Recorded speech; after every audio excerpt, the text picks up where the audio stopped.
ఈ రోజు నేను ఒక మెగా వెంచర్ కి వచ్చాను.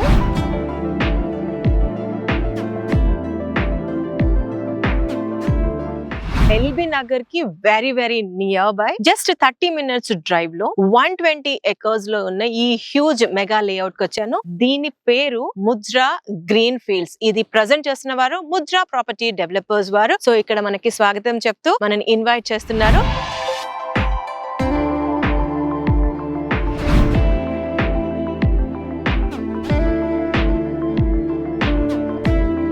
ఇది వచ్చేసరికి ఫార్మ్ ల్యాండ్ వెంచర్ అండి. ఇది Hyderabad to Vijayawada national highway కి 7 kilometers డిస్టెన్స్ లో ఉంటుంది. ఎల్బీ నగర్ నుంచి ఒక హాఫ్ అన్ అవర్ డ్రైవ్ లో ఈ యొక్క లొకేషన్ కి మనం రావచ్చు. ఇది వచ్చేసరికి ఫార్మ్ ల్యాండ్ అని ముందే చెప్పాను. పచ్చగా, గ్రీన్ గా, ఆహ్లాదకరంగా, అసలు మంచి ఆక్సిజన్ తో చాలా పీస్ఫుల్ గా, చాలా బ్లిస్ఫుల్ గా, నేచర్ కి చాలా కనెక్టింగ్ అయ్యేలా డెవలప్మెంట్స్ చేశారు. ఇక్కడ వచ్చేసరికి 242 square yards నుంచి ప్లాట్ సైజెస్ స్టార్ట్ అవుతున్నాయి. మాక్సిమం మనం ఎంత